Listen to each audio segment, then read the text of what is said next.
الحمد لله وكفى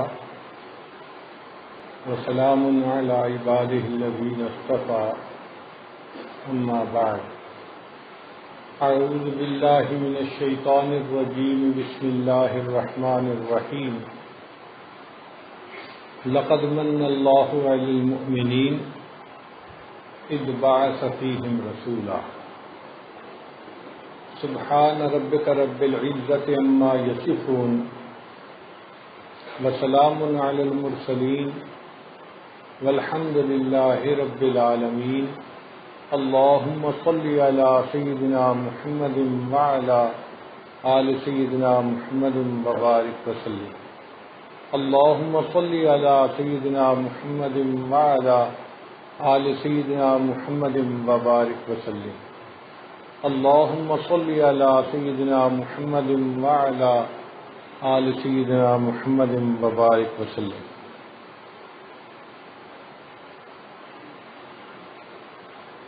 نبی علیہ الصلوۃ والسلام کے محاسن و کمالات بیان کرنے سے لغات عاجز ہیں.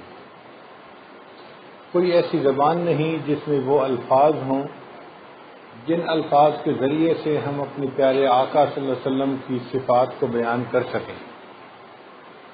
اس لیے کہنے والوں نے کہا یا صاحب الجمال و یا سید البشر من وجهك المنیر لقد نور القمر لا يمكن الثناء كما كان حقه بعد خدا بزرگ توئی قصہ مختصر کہ بس اللہ رب العزت کے بعد آپ ہی کا مقام ہے اے اللہ کے حبیب صلی اللہ علیہ وسلم. سیرت کی مثال ایک سمندر کی مانند ہے. سمندر کی گہرائیوں کو اور وسعتوں کو الفاظ میں بیان کرنا مشکل ہوتا ہے. چنانچہ ایک عرب شاعر تھے، اس نے نبی علیہ الصلوۃ والسلام کی تعریف میں 40,000 اشعار لکھے اور 40,000 اشعار لکھنے کے بعد جو آخری اشعار لکھے ان کا ترجمہ اردو زبان میں یوں بنتا ہے: تھکی ہے فکر رسا اور مدح باقی ہے، قلم ہے آبلہ پا اور مدح باقی ہے، ورق تمام ہوا اور مدح باقی ہے، تمام عمر لکھا اور مدح باقی ہے. حضرت مولانا مناظر حسن گیلانی رحمۃ اللہ علیہ نے النبی الخاتم میں 450 عنوانات قائم فرمائے اور فرمایا کہ جو بھی دنیا میں آیا وہ جانے کے لیے آیا، لیکن مکہ میں ایک ایسا آنے والا آیا جو آتا ہی چلا گیا. لاکھ ستارے ہر طرف ظلمت شب جہاں جہاں، لاکھ ستارے ہر طرف ظلمت شب جہاں جہاں، ایک طلوع آفتاب دشت و نگر سحر سحر. اقبال سہیل نے نبی علیہ الصلوۃ والسلام کی مدحت میں لکھا: کتاب فطرت کے سرورق پر جو نام احمد رقم نہ ہوتا تو نقش ہستی ابھر نہ سکتا، وجود لوح و قلم نہ ہوتا، نہ روئے حق سے نقاب اٹھتا، نہ ظلمتوں سے حجاب اٹھتا، فروغ بخشے نگاہ عرفاں اگر چراغ حرم نہ ہوتا. حضرت مولانا قاسم نانوتوی رحمۃ اللہ علیہ نے نبی علیہ الصلوۃ والسلام کی شان میں بہت عجیب اشعار لکھے. فرماتے ہیں سب سے پہلے مشیت کے انوار سے نقش روئے محمد بنایا گیا، پھر اسی نقش سے مانگ کر روشنی بزم کون و مکان کو سجایا گیا. وہ محمد بھی احمد بھی محمود بھی، حسن مطلق کا شاہد مشہود بھی، علم و حکمت میں وہ غیر محدود بھی، ظاہراً امیوں میں اٹھایا گیا. علامہ اقبال نے نبی علیہ السلام کی شان میں بہت خوبصورت اشعار کہے ہیں: لوح بھی تو قلم بھی تو تیرا وجود الکتاب، لوح بھی تو قلم بھی تو تیرا وجود الکتاب، گنبد آبگینہ رنگ تیرے محیط میں حباب، تیری نگاہ ناز سے دونوں مراد پا گئے، علم غیاب و جستجو، عشق حضور و اضطراب، شوکت سنجرو سلیم تیرے جلال کی نمود، فقر جنید و بایزید تیرا جمال بے نقاب۔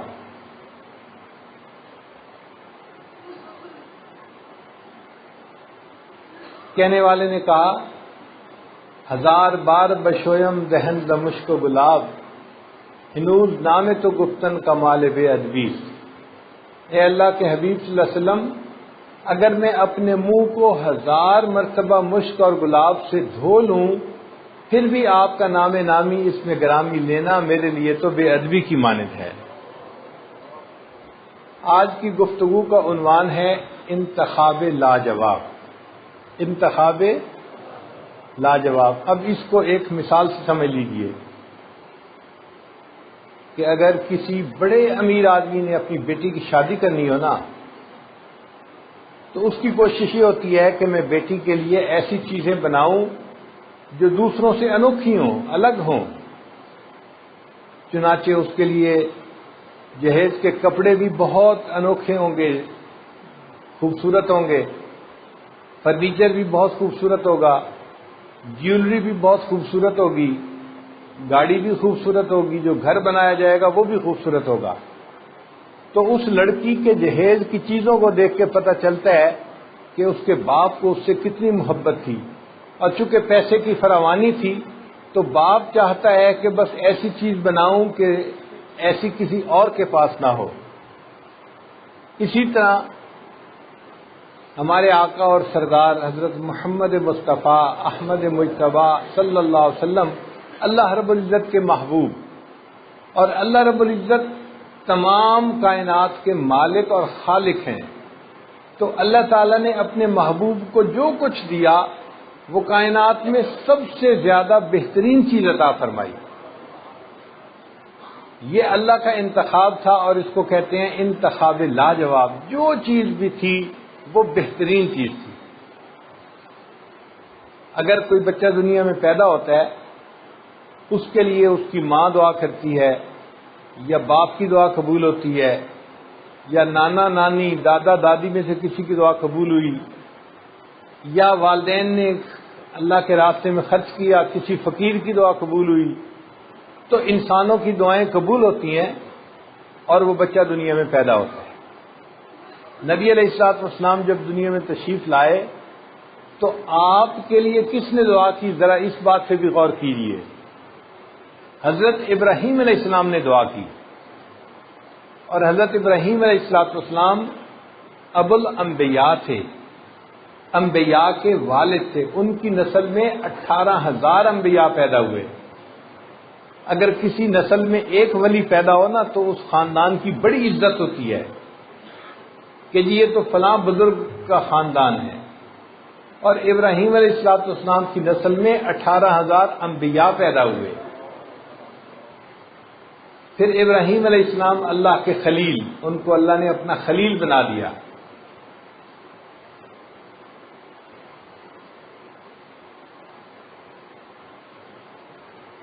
اللہ رب العزت نے انہیں فرمایا کہ میرے خلیل میرا گھر بناؤ، بیت اللہ کو بناؤ۔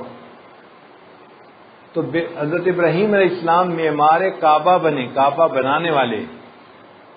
جب انہوں نے کعبہ بنا لیا تو دستور کی بات ہے کہ ہر مزدور کو مزدوری ملتی ہے۔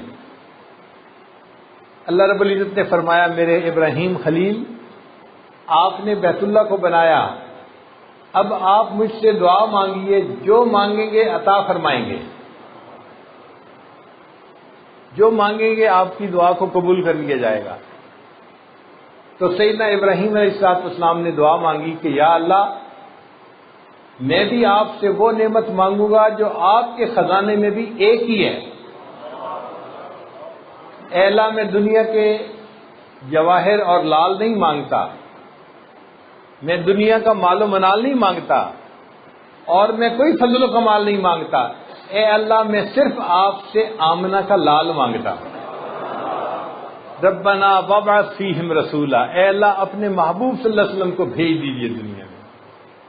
نبی علیہ السلام نے ارشاد فرمایا میں ابراہیم علیہ السلام کی دعا کی قبولیت بن کے دنیا میں آیا ہوں. تو دیکھیں دعا مانگنے والے جو تھے وہ سب سے بہترین. ابراہیم علیہ السلام نے 2 دعائیں مانگی تھی. ایک دعا مانگی تھی تو اسماعیل علیہ السلام پیدا ہوئے، اور پھر دوسری دعا مانگی تو اللہ کے حبیب صلی اللہ علیہ وسلم دنیا میں تشریف لائے. ایک زمزم والا دنیا میں آ گیا اور دوسرے کوثر والا بھی دنیا میں آ گیا. ایک اللہ کا محب دنیا میں آ گیا، اور جب دوسری مانگی تو اللہ کا محبوب دنیا میں آ گیا. پہلی دعا مانگی تو اللہ نے بیت اللہ کا معمار عطا فرما دیا، اور دوسری دعا مانگی تو اللہ نے بیت اللہ کا کنجی بردار عطا فرما دیا. تو ابراہیم علیہ السلام کی دونوں دعائیں قبول ہوئیں.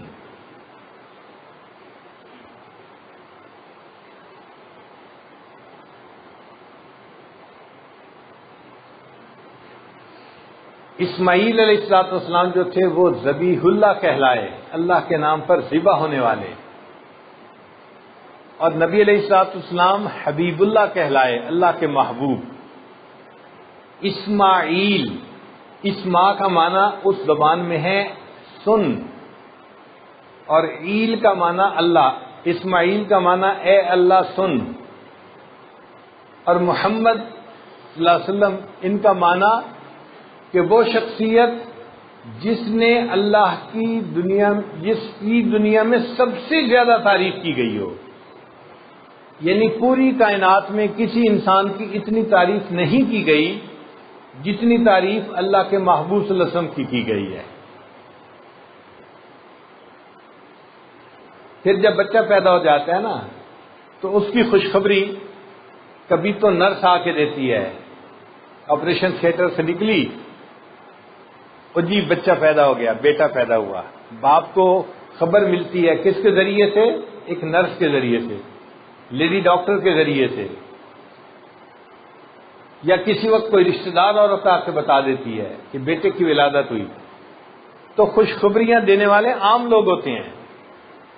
نبی علیہ السلام نے جب دنیا میں آنا تھا تو آپ کی خوشخبری اللہ کے انبیاء میں سے ایک نبی علیہ السلام نے دی. حضرت عیسیٰ علیہ السلام نے بتایا کہ اے لوگوں، میرے بعد ایک ایسے نبی آئیں گے جو اللہ کے محبوب ہوں گے، اور میں ان کی بشارت تمہیں آج عطا کر رہا ہوں. تو دیکھیے خوشخبری دینے والے بھی کتنے عظیم.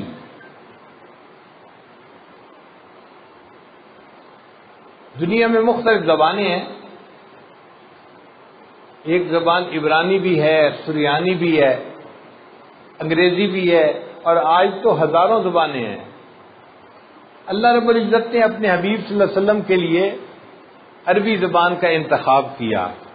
یہ بھی زبانوں میں سے بہترین زبان. کسی زبان میں اتنی فصاحت و بلاغت نہیں جتنی عربی زبان میں ہے. آپ بتائیں، عربی زبان میں شیر کے لیے ایک لفظ استعمال ہوتا ہے لائن، ایک لفظ ہے، اور عربی زبان میں شیر کے لیے اسد کا لفظ بھی ہے، فہد کا لفظ بھی ہے. 100 سے زیادہ الفاظ شیر کے لیے استعمال ہوتے ہیں. اتنی وسعت ہے اس زبان کے اندر. نبی علیہ السلام نے ارشاد فرمایا انا افصح العرب، کہ مجھے اللہ تعالیٰ نے عربی زبان میں بہت فصاحت عطا فرمائی. فصاحت اور بلاغت یہ کیا چیز ہوتی ہے؟ ذرا غور سے سنیے. سمجھ میں صاف آ جائے، فصاحت اس کو کہتے ہیں. سمجھ میں صاف آ جائے، فصاحت اس کو کہتے ہیں. اثر ہو سننے والے پر، بلاغت اس کو کہتے ہیں. تو عربی زبان ایسی ہے کہ سمجھ میں بھی بات آتی ہے اور بات کا دل کے اوپر اثر بھی ہوتا ہے. تو زبانوں میں سے بہترین زبان اللہ نے اپنے محبوب صلی اللہ علیہ وسلم کو عطا فرمائی. یہ ہے اللہ رب العزت کا انتخاب لاجواب. لوگ دنیا میں پیدا ہوتے ہیں، کوئی مشرق میں پیدا ہوا، جی میں فجی کے ملک میں پیدا ہوا ہوں. کوئی مغرب میں پیدا ہوتا ہے، جی کینیڈا میں پیدا ہوا. کوئی شمال میں، کوئی جنوب میں. اللہ کے حبیب صلی اللہ علیہ وسلم کو اللہ رب العزت نے جزیرہ عرب میں پیدا فرمایا. آپ کبھی دنیا کا جغرافیہ سامنے رکھ کے دیکھیں تو تو جزیرہ عرب آپ کو تین طرف سے پانی سے گھرا ہوا نظر آئے گا اور ایک طرف سے باقی زمین کے ساتھ جڑا ہوا نظر آتا ہے. جیسے انسان کا دل ہوتا ہے نا کہ ایک طرف سے وہ جسم کے ساتھ جڑا ہوا ہوتا ہے اور لٹک رہا ہوتا ہے، باقی تین طرف سے جسم سے کٹا ہوا ہوتا ہے کیونکہ اس میں دھڑکنا ہوتا ہے. جزیرہ عرب یوں محسوس ہوتا ہے جیسے پوری دنیا کا جغرافیائی دل اللہ نے بنا دیا ہے. اور واقعی جب تک دل زندہ رہتا ہے اس وقت تک انسان زندہ، جب دل کی موت آ جاتی ہے تو انسان مر جاتا ہے. یہی حال جزیرہ عرب کا ہے، بیت اللہ کا ہے. جب تک بیت اللہ سلامت رہے گا اس وقت تک دنیا سلامت رہے گی. حدیث مبارکہ میں ہے کہ قیامت کی نشانیوں میں سے آخری نشانی کہ لوگ بیت اللہ کو گرائیں گے اور اس کے بعد اللہ تعالیٰ پوری دنیا میں قیامت برپا فرما دیں گے. تو دیکھو جگہ کا انتخاب بھی کتنا خوبصورت تھا.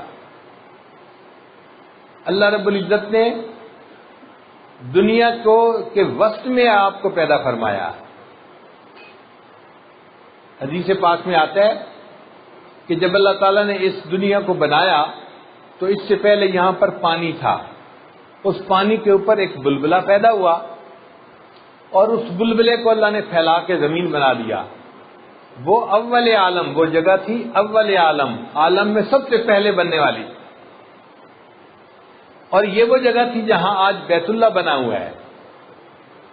تو اول عالم، وسط عالم، مرکز عالم، اللہ نے اس مرکز میں نبی علیہ السلام کو پیدا فرمایا مکہ مکرمہ میں. تو پیدائش کے لیے جو جگہ کا انتخاب کیا وہ بھی سب سے بہترین. اس جگہ کو کیوں منتخب کیا؟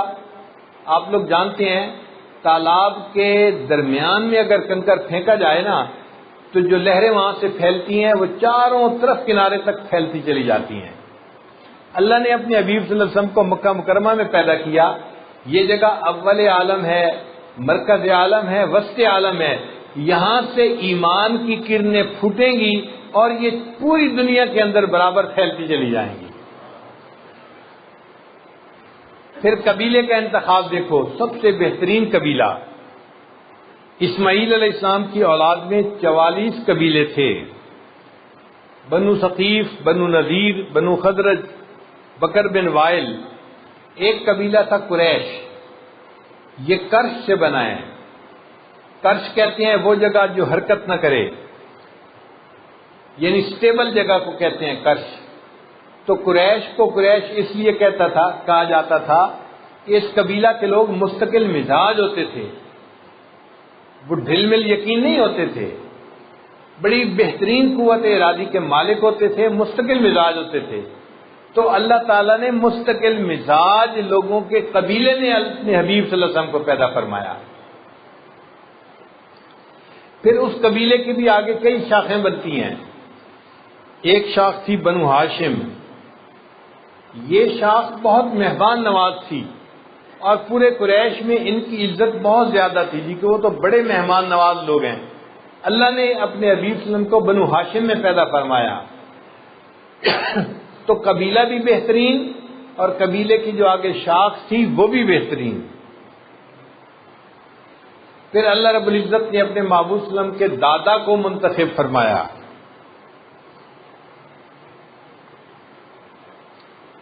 نبی علیہ السلام کے دادا تھے عبد المطلب، نبی علیہ السلام کے دادا تھے اور یہ بیت اللہ کے کنجی بردار تھے. تو اللہ رب العزت نے ایسے دادا کے ہاں پیدا کیا کہ جو بیت اللہ کے کنجی بردار تھے، اس لیے کہ اس کنجی نے بالآخر نبی علیہ السلام کے مبارک ہاتھوں میں پہنچنا تھا. پھر والد کا انتخاب دیکھیے. عبد المطلب کے 12 بیٹے تھے. ان میں سے ایک کا نام تھا عبد العزا، جس کو ابو لہب کہتے ہیں نا، اس کا اصل نام تھا عبد العزا. ایک کا نام تھا عبد الشمس، یعنی بتوں کے اوپر نام رکھے گئے تھے. ایک کا نام تھا عبد الحارث. ایک کا نام تھا نوفل، سخت جگہ. ایک کا نام تھا حمزہ، لمبی جگہ. ایک کا نام تھا عباس، پتھریلی جگہ. تو دیکھو کہ چچاؤں کے جو نام تھے وہ بھی بے معنی سے نام تھے یا بتوں کے اوپر نام تھے. اور ایک بیٹا ان کا تھا جس کا نام تھا عبداللہ، اللہ کا بندہ.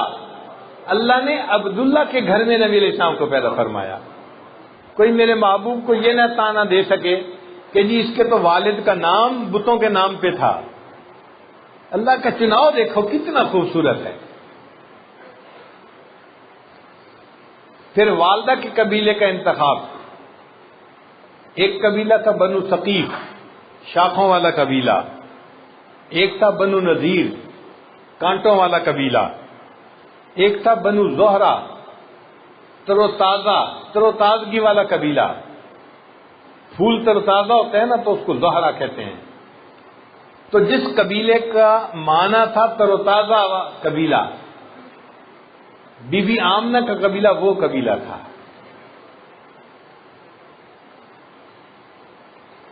پھر دیکھیے عورتوں کے نام اس زمانے میں عجیب و غریب ہوتے تھے. بعض عورتوں کا نام تھا خنسا، بد شکل، حربا، لڑنے والی. مگر اللہ نے اپنے محبوب صلی اللہ علیہ وسلم کے لیے جو والدہ چنی تو والدہ کا نام کیا تھا؟ آمنہ، امن والی، امانت کا خیال رکھنے والی. تو ماں کا نام بھی بہترین نام، کوئی اس پہ بھی اعتراض نہیں کر سکتا کہ جی آقا صلی اللہ علیہ وسلم کی والدہ کا نام ایسا بے معنی سا نام تھا. نہیں، اللہ نے فرمایا کہ چونکہ یہ میرے محبوب صلی اللہ علیہ وسلم کو گود میں پالے گی اس لیے یہ امانت والی ہونی چاہیے، کہ امن والی ہونی چاہیے. آمنہ ان کا نام تھا.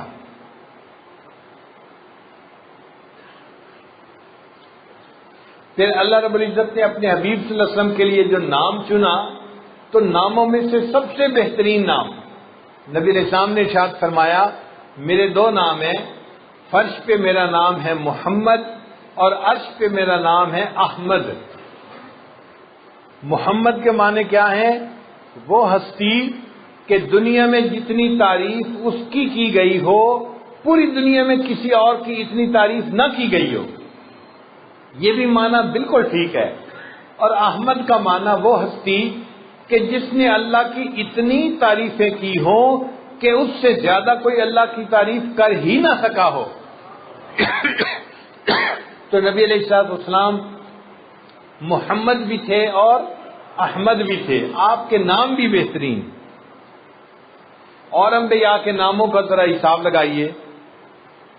آدم گندم گوں یعنی گندمی رنگ والا، نوح علیہ السلام نوحہ کرنے والا، زکریا علیہ السلام سبق والا، ادریس علیہ السلام درس والا، یوسف علیہ السلام افسوس والا، یعقوب علیہ السلام بعد میں آنے والا، موسیٰ علیہ السلام پانی سے نکالا ہوا، عیسیٰ علیہ السلام سیاحت کرنے والا. مختلف انبیاء کے ناموں کے معنی دیکھیں تو وہ بھی عجیب و غریب ہیں. مگر میرے آقا صلی اللہ علیہ وسلم کے لیے اللہ نے جو نام پسند کیا وہ ناموں میں سے بہترین نام کہ جتنی تعریف آپ کی ہوئی دنیا میں ہوئی اتنی تعریف کسی کی نہیں ہوئی، اور جتنی تعریف آپ نے اللہ رب العزت کی تھی اتنی تعریف مخلوق میں کسی نے اللہ رب العزت کی نہیں کی. آپ احمد بھی تھے اور محمد بھی تھے. آپ ذرا غور کیجئے کہ نہ محمد کے نام پہ نقطہ ہے نہ احمد کے نام پہ نقطہ ہے. اللہ نے اپنے لیے بھی نقطے کو پسند نہیں کیا. اللہ کے نام پہ نقطہ نہیں ہے. جتنے حروف ہیں بے نقطہ حروف ہیں. نقطہ کیوں پسند نہیں کیا؟ کہ کہیں نقطے کی وجہ سے لوگ شرک نہ کرنے لگ جائیں اور چیزیں ساتھ نہ ملانے لگ جائیں. اللہ نے فرمایا نہ کوئی میرا شریک بن سکتا ہے نہ کوئی میرے محبوب کی رحمت للعالمین میں شریک بن سکتا ہے.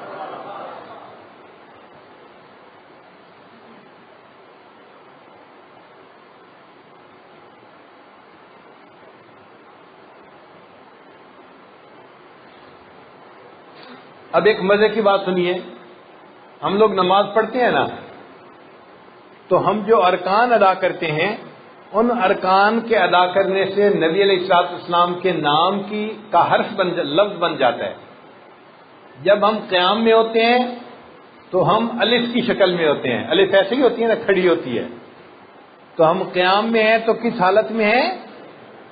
جب رکوع میں ہیں تو وہ ہا کی شکل بنتی ہے. جب سجدے میں ہوتے ہیں تو میم کی شکل بنتی ہے، اور جب اتحیات میں بیٹھتے ہیں تو دال کی شکل بنتی ہے۔ ہماری نماز مکمل ہوتی ہے اور ہمارے جسم سے اللہ کے محبوب کے نام کا لفظ مکمل ہو جاتا ہے، اللہ اس نماز کو قبول فرما لیتے ہیں۔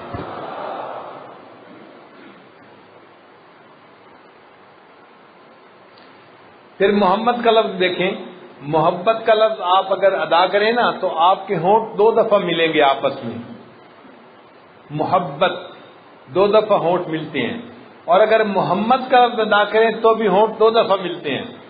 لہذا جو محمد صلی اللہ علیہ وسلم کی تعلیمات پر چلے گا اللہ رب العزت اس کو محبتوں والی زندگی عطا فرمائیں گے۔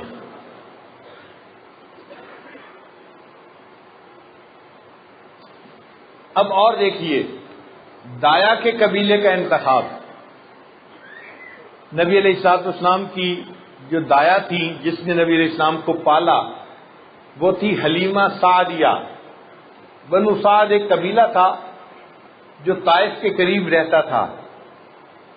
وہاں کی عورتیں مکہ مکرمہ آتی تھیں اور وہاں سے بچوں کو اپنی گود میں لے کے واپس آتی تھی، پھر ان کو پالتی تھی تو ان کو والدین کی طرف سے انعام ملا کرتا تھا، اور یہ ان لوگوں کے لیے گزارے کا سبب تھا۔ ایک مرتبہ 10 عورتیں طائف سے چلیں، مکہ مکرمہ جاتی ہیں۔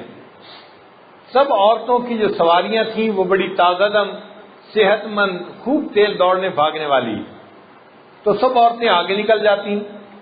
ایک عورت ایسی تھی جس کی سواری کمزور بھی تھی اور لاغر تھی، وہ پیچھے رہ جاتی۔ عورتیں کھڑے ہو کے انتظار کرتی۔ وہ عورت اس کا نام تھا حلیمہ۔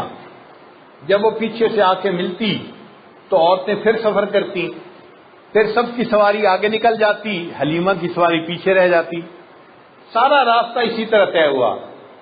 جب آخری منزل تھی، یعنی اب آگے مکہ مکرمہ میں داخل ہونے کا وقت تھا، اس وقت ان عورتوں نے حلیمہ سے بات کی کہ حلیمہ ہم جگہ جگہ ٹھہرتی آئی ہیں اور آپ کا انتظار کرتی آئی ہیں، اور اس میں ہمارا وقت بہت زیادہ لگ گیا ہے، دیر ہو رہی ہے، اب آپ ہمیں اجازت دیں، آپ جب بھی پہنچ جانا، ہم جاتی ہیں اور جا کے بچوں کو لے کے واپس جانا ہے چونکہ واپسی کا بھی سفر کرنا ہے۔ حلیمہ نے اجازت دے دی۔ یہ 9 عورتیں مکہ مکرمہ میں آئیں اور انہوں نے وہاں پر جو بچے تھے امیر گھرانوں کے ان کو اپنی گود میں لے لیا۔ جب حلیمہ سعدیہ پہنچی تو امیر گھرانوں کا کوئی بچہ نہیں تھا۔ حلیمہ نے پتہ کیا کوئی بچہ ہے جس کو میں اپنی گود میں لے سکتی ہوں۔ اسے بتایا گیا ہاں ایک بچہ ہے مگر اس کے والد فوت ہو چکے، وہ یتیم بچہ ہے۔ تو حلیمہ کے دل پہ ذرا چوٹ پڑی کہ اگر والد نہیں ہے تو بچے کو پالنے کا انعام تو مجھے پھر کوئی نہیں دے سکے گا، اگر ملا بھی تو تھوڑا ملے گا۔ تو حلیمہ ذرا افسردہ ہوئی، فرماتی ہیں کہ پھر میرے دل میں خیال آیا کہ میں ذرا بچے کی شکل تو دیکھوں کہ بچہ ہے کیسا۔ نبی علیہ السلام چارپائی کے اوپر لیٹے ہوئے تھے اور اوپر چادر ڈالی ہوئی تھی۔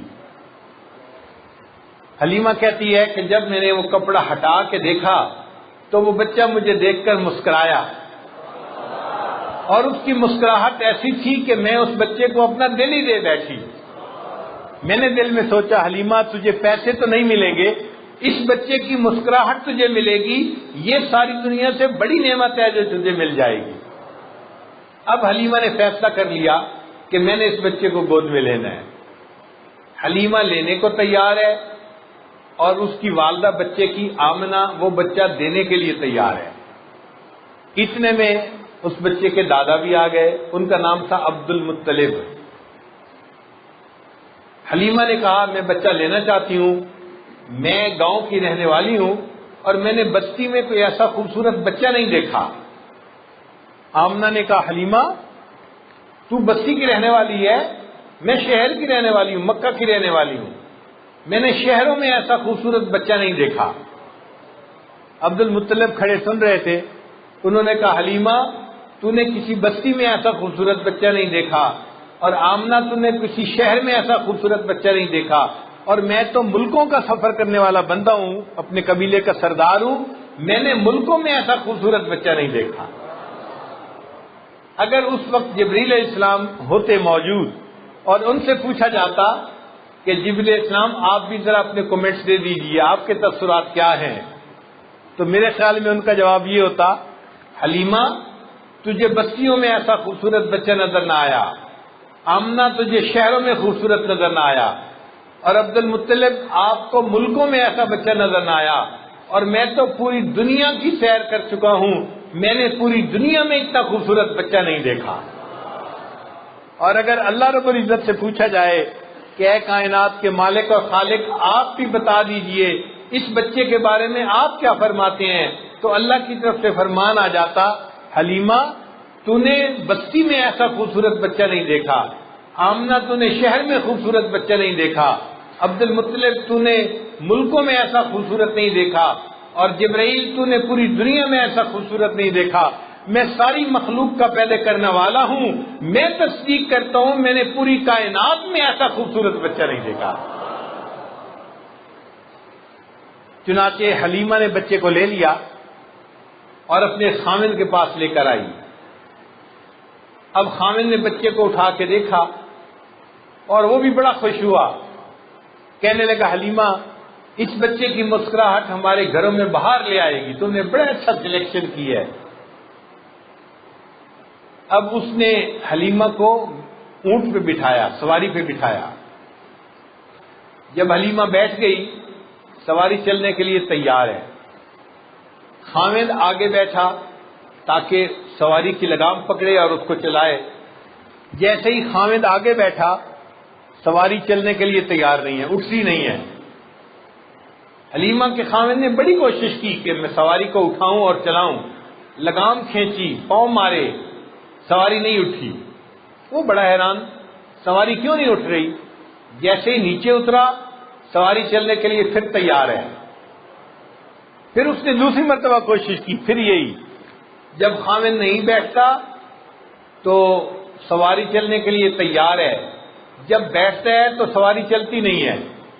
جب 2-3 ٹرائیاں کی اور بات نہ بنی تو حلیمہ کے دل میں بات آئی، اس نے کہا اپنے خامد کو کہ دیکھیں جب میں بیٹھی ہوتی ہوں نا تو یہ بچہ آگے ہوتا ہے، سواری چلنے کے لیے تیار ہوتی ہے، آپ بیٹھتے ہیں آپ کی پشت اس بچے کی طرف ہو جاتی ہے، سواری چلنے سے انکار کر دیتی ہے۔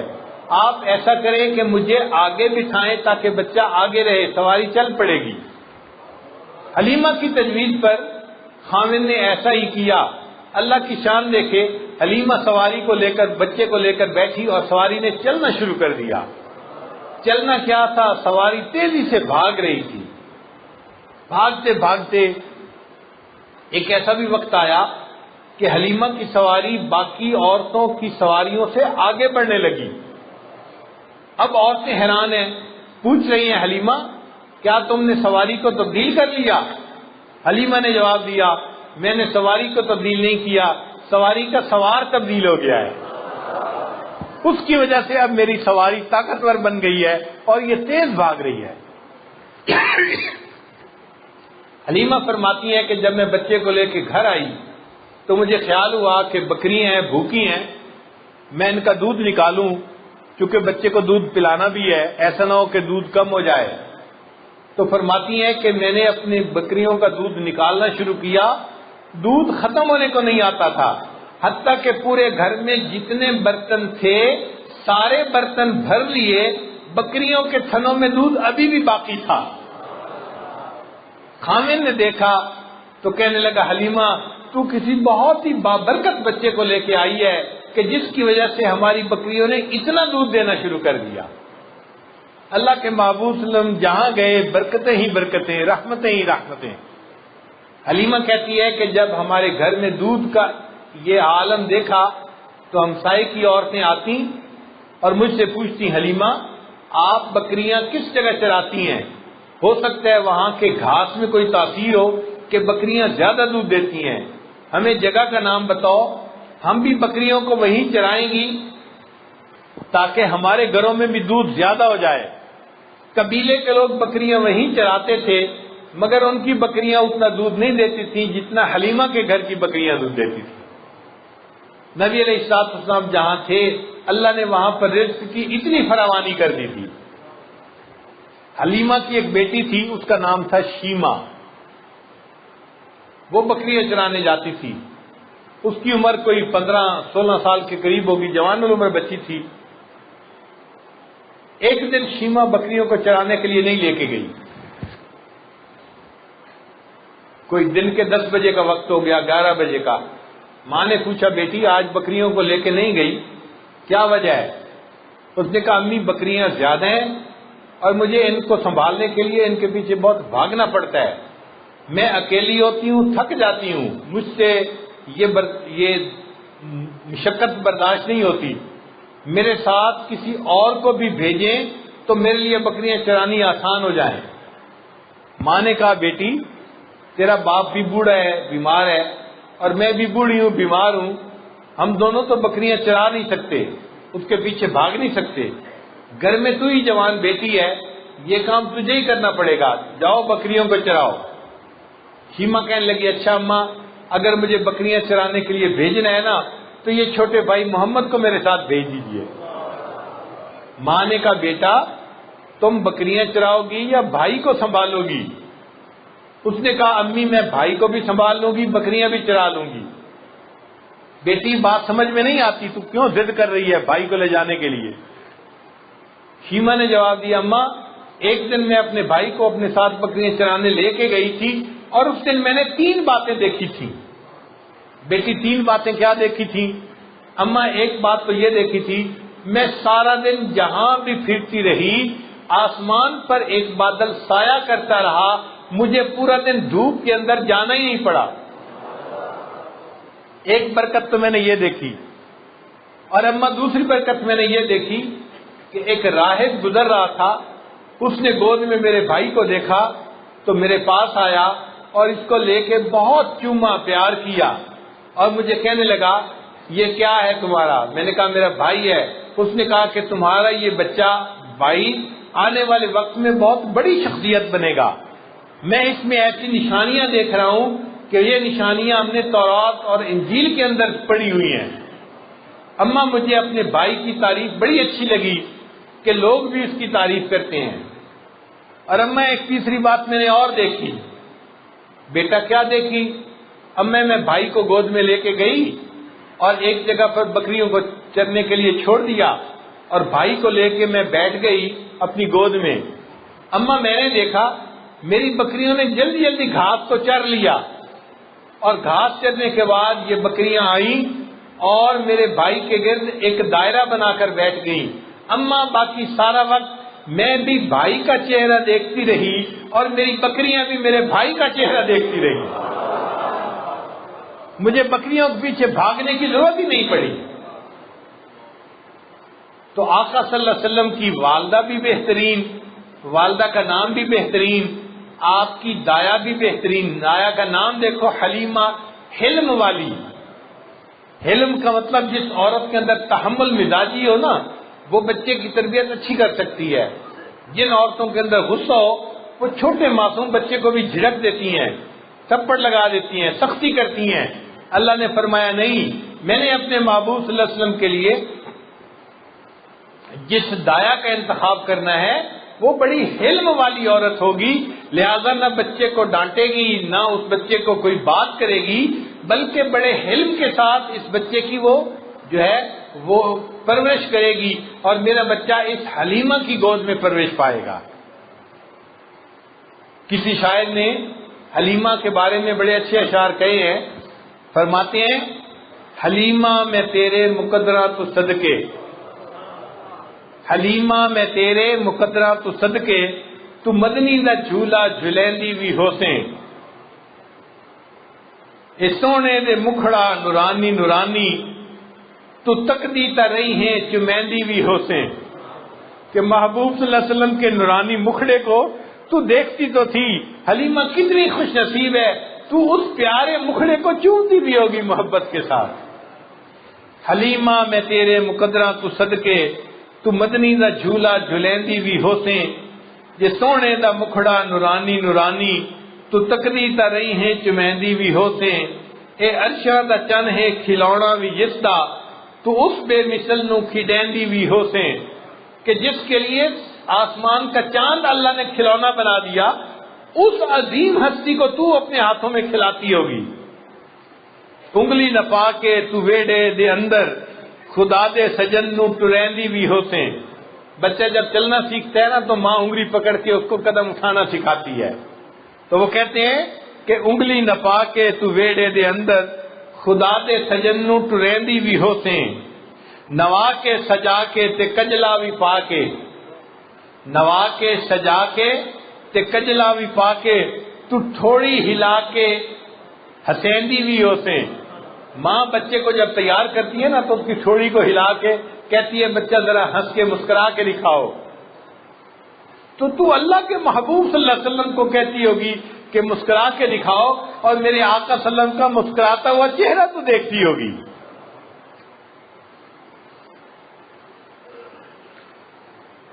جداں سونا ایئر چرندہ بھی ہوتی، جب آپ صلی اللہ علیہ وسلم ذرا بڑے ہو گئے تھے، چلنے پھرنے کے قابل ہو گئے تھے، تو کہتی ہیں کہ اس وقت آپ صلی اللہ علیہ وسلم بھی بکریاں چرانے کے لیے جاتے ہوں گے، تو جداں سونا ایئر چراندہ بھی ہوتی، تو مدنی نے مٹھیاں بھریندی بھی ہوتے۔ بچہ تھک جاتا ہے تو ماں اپنے بچے کی خدمت کرتی ہے، اس کے پاؤں دباتی ہے۔ حلیمہ تو کتنی خوش نصیب ہے کہ اللہ کا یہ پیارا حبیب صلی اللہ علیہ وسلم جب تھک کے واپس آتا ہوگا تو اس کے قدموں کو جو ہے وہ مٹھیاں بھرتی ہوگی، تجھے کتنی بڑی سعادت نصیب ہو گئی۔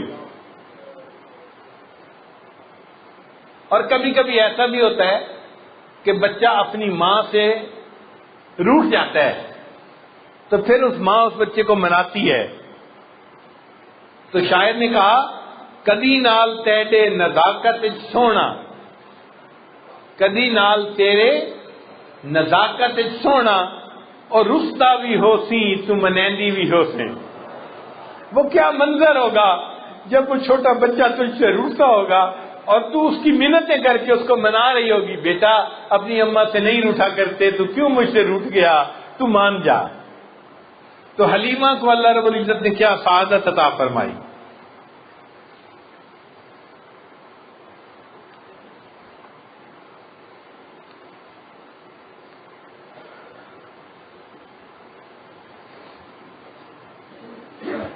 پھر نبی علیہ الصلوۃ والسلام نے اپنے حبیب صلی اللہ علیہ وسلم کے لیے جو بیویوں کا انتخاب کیا وہ بھی کائنات میں سب سے اعلیٰ عورتیں تھیں، اور اس کی گواہی کوئی بندہ نہیں دے رہا، بندے تو دیتے ہی ہیں، بندوں کا پروردگار اللہ رب العزت گواہی دے رہا ہے۔ اللہ نے فرمایا یا نساء النبی لستن کاحد من النساء، اے نبی علیہ السلام کی بیویوں تم عام عورتوں کی طرح نہیں ہو۔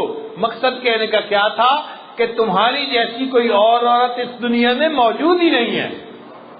تو اللہ نے محبوب صلی اللہ علیہ وسلم کی بیویوں کی تعریف فرمائی کہ ایسی عورت دنیا میں کوئی اور ہے نہیں جیسے میرے محبوب کی۔ چنانچہ ان کی بیویوں کے ناموں کا ذرا خیال کر لیجئے۔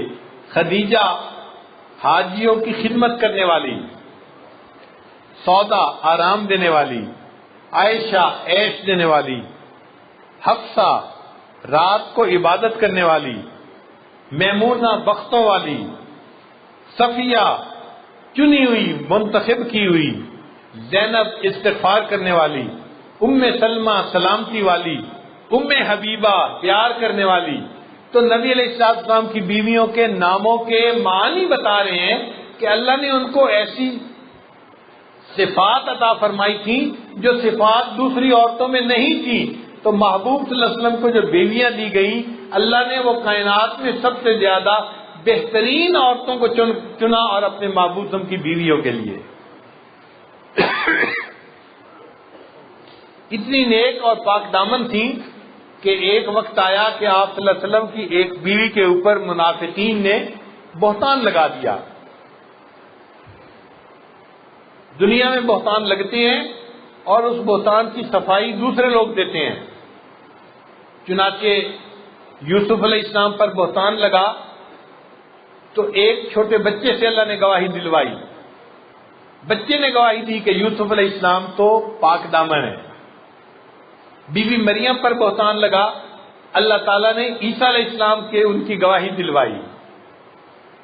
سیدہ صدیقہ رضی اللہ عنہا پر بہتان لگا اللہ تعالیٰ چاہتے تو کسی بچے سے پاک دامنی کی گواہی دلوا سکتے تھے، مگر اللہ نے فرمایا عائشہ تو میرے محبوب کی محبوبہ ہے، تیرے لیے میں کسی بچے سے گواہی نہیں دلواؤں گا، میں خدا خود اپنے قرآن میں تیری پاک دامنی کی گواہی دوں گا۔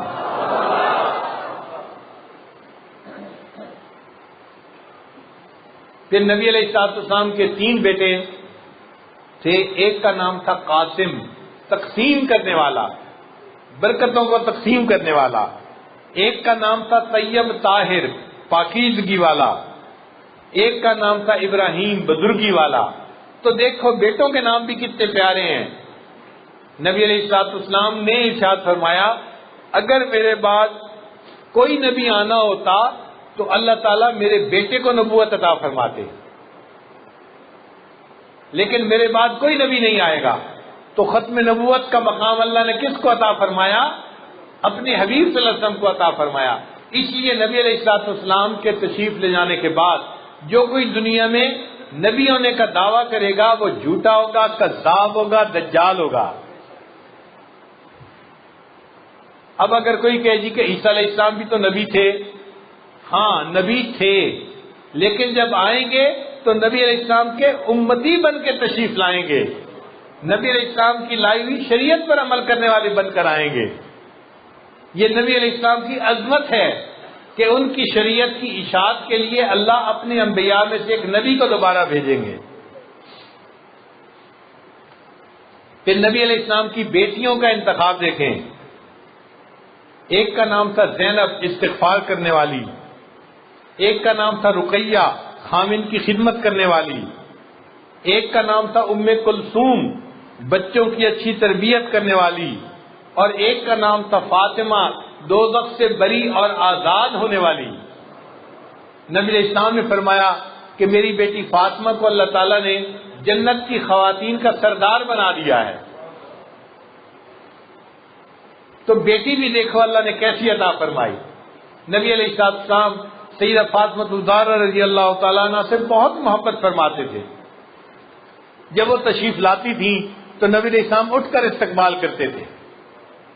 ایک مرتبہ سیدہ فاطمہ الزہرا رضی اللہ تعالیٰ عنہ نے 4 روٹیاں بنائیں، ایک حضرت علی رضی اللہ عنہ کے لیے، ایک اپنے لیے، ایک سیدنا حسن رضی اللہ عنہ کے لیے، ایک سیدنا حسین رضی اللہ عنہ کے لیے۔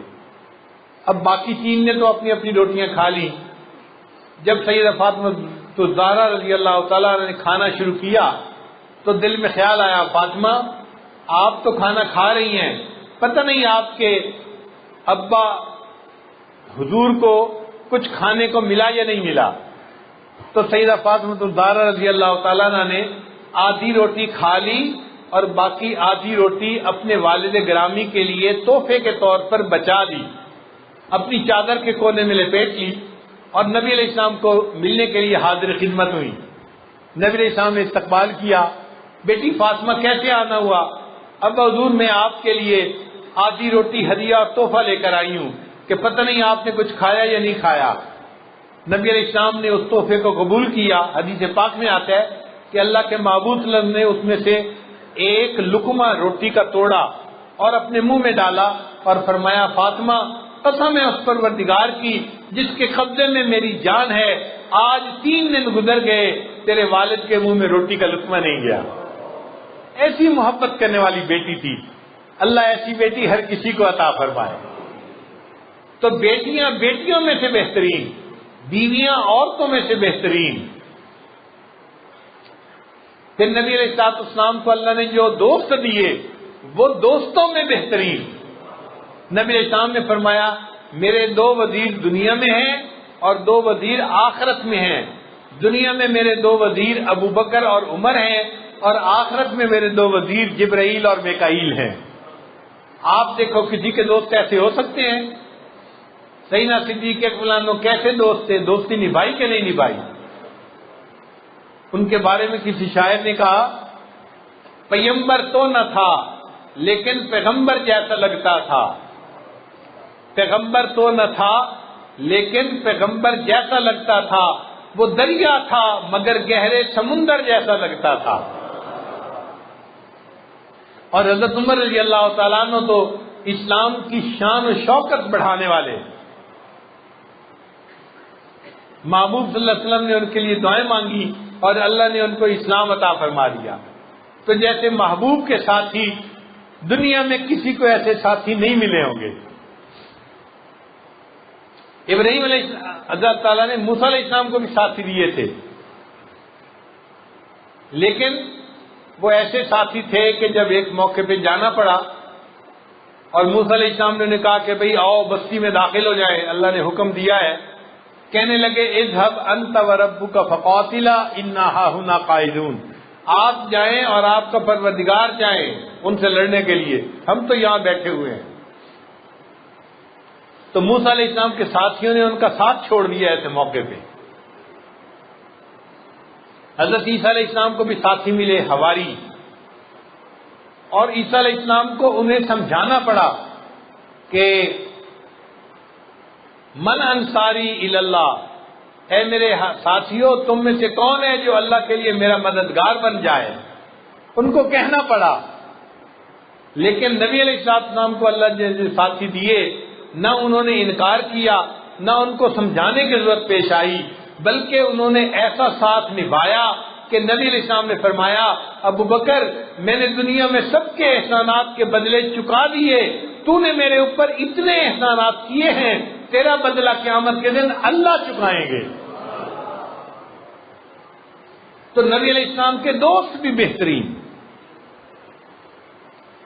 پھر نبی علیہ السلام کو اللہ نے کتاب عطا فرمائی قرآن مجید، وہ کتابوں میں بہترین، تورات، انجیل اور زبور، یہ بھی اللہ تعالیٰ کی طرف سے بھیجی گئی کتابیں ہیں، مگر وہ کتابیں تھیں، صحیفے پہ لکھی ہوئی چیز تھی۔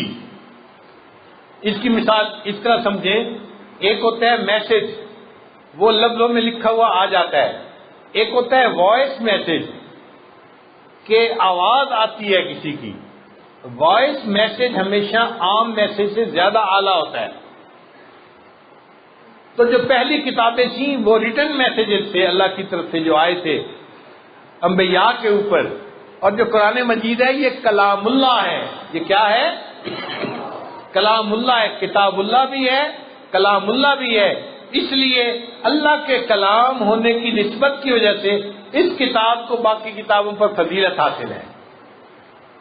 نبی علیہ السلام نے فرمایا تبرک بالقرآن فإنہ کلام اللہ، قرآن سے برکت حاصل کرو، یہ اللہ کا کلام ہے۔ اللہ بھی برکت والے، ان کا نام بھی برکت والا، ان کا کلام بھی برکت والا۔ تبارک اسم ربک قرآن مجید میں ہے، اللہ کا نام برکت والا ہے۔ تبارک اسم ربک، برکت والا ہے نام تیرے رب کا، تو اللہ کا نام بھی برکت والا، اللہ کی ذات بھی برکت والی۔ تبارک الذی بیدہ الملک، برکت والی ہے وہ ذات جس کے ہاتھ میں ملک اور سلطنت ہے۔ تو نام بھی برکت والا، اللہ کی ذات بھی برکت والی، اور اللہ کا کلام بھی برکت والا، قرآن مجید بھی برکت والا۔ تو دیکھیں برکتیں ہی برکتیں، اور اللہ کا قرآن اللہ نے اپنے حبیب صلی اللہ علیہ وسلم کو عطا کیا، تو کتابوں میں سے بہترین کتاب اللہ نے اپنے حبیب صلی اللہ علیہ وسلم کو عطا فرمائی۔ پھر اللہ نے باقی انبیاء کو بھی دین عطا فرمائے، لیکن وہ دین کامل دین نہیں تھے۔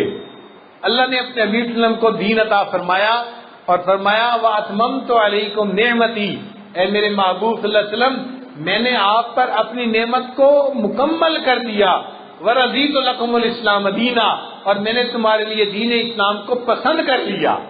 تو جو دین ملا وہ بھی دینوں میں سب سے بہترین دین، کتاب ملی وہ کتابوں میں سے بہترین، جو ساتھی ملے ساتھیوں میں بہترین، جو بیویاں ملی وہ بیویوں میں بہترین، جو اولاد ملی اولاد میں سے بہترین، جو نبی علیہ السلام کو اللہ نے شخصیت عطا فرمائی وہ شخصیتوں میں بہترین۔ اللہ تعالیٰ نے اپنے حبیب صلی اللہ علیہ وسلم کو وہ خوبصورتی عطا فرمائی، وہ جمال عطا فرمایا کہ ایسا جمال کائنات میں کسی اور کو عطا نہیں ہوا۔ نبی علیہ السلام نے ارشاد فرمایا میرے بھائی یوسف سبی تھے اور میں ملی ہوں۔ سبی کہتے ہیں گورا چٹا، بعض لوگوں کا رنگ بڑا گورا چٹا ہوتا ہے، ضروری نہیں ہوتا وہ خوبصورت بھی ہوں، نقشنین بھی خوبصورت ہوں۔ نقشنین کی خوبصورتی الگ چیز ہے، رنگ کا سفید ہونا یہ الگ چیز ہے. نبی علیہ السلام نے فرمایا کہ میں ملی ہوں. ملی کا کیا مطلب؟ نمکین چہرہ. نمکین چہرہ کس کو کہتے ہیں؟ کہ جس کو بار بار دیکھنے کو دل کرے، بار بار دیکھنے کو دل کرے، دل ہی نہ بھرے جس سے. تو یوسف علیہ السلام کے حسن میں اور ہمارے آقا صلی اللہ علیہ وسلم کے حسن میں یہ فرق تھا کہ یوسف علیہ السلام صبی تھے، ان کے اوپر کسی کی نظر ٹکتی نہیں تھی، اور میں کہ آقا صلی اللہ علیہ وسلم ملی تھے، ان پر جو نظر پڑ جاتی تھی نظر ان سے ہٹتی نہیں تھی.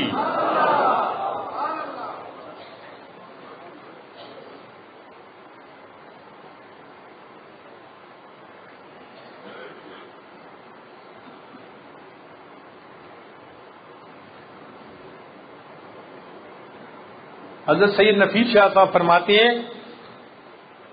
واللیل سیاہی زلفوں کی چہرہ والضحا اس کا. واللیل سیاہی زلفوں کی چہرہ والضحا اس کا، سارے جہاں کا پیارا ہے آپ محب ہے خدا اس کا. رب نے بنایا جب اس کو خود آپ کہا سبحان اللہ. میرے آقا صلی اللہ علیہ وسلم کو اللہ نے وہ حسن و جمال عطا فرمایا کہ اللہ نے بنایا تو ان کو دیکھ کے اللہ نے خود سبحان اللہ فرمایا.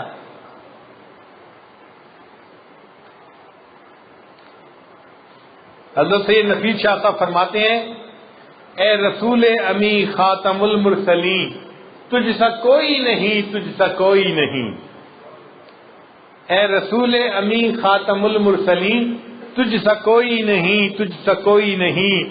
ہے عقیدہ یہ اپنا بصدق و یقین تجھ سا کوئی نہیں، تجھ سا کوئی نہیں. بزم کونین پہلے سجائی گئی، پھر تیری ذات منظر پہ لائی گئی. سید الاولی سید الآخری تجھ سا کوئی نہیں، تجھ سا کوئی نہیں. دست قدرت نے ایسا بنایا تجھے، جملہ اوصاف سے ہے سجایا تجھے. اے ازل کے حسین، اے ابد کے حسین تجھ سا کوئی نہیں، تجھ سا کوئی نہیں. کوئی بتلائے کیسا سراپا لکھوں، کوئی ہے وہ کہ جس کو میں تجھ سا لکھوں. توبہ توبہ نہیں کوئی تجھ سا نہیں، تجھ سا کوئی نہیں، تجھ سا کوئی نہیں. تیرا سکہ رواں کل جہاں میں ہوا، اس زمین میں ہوا آسماں میں ہوا.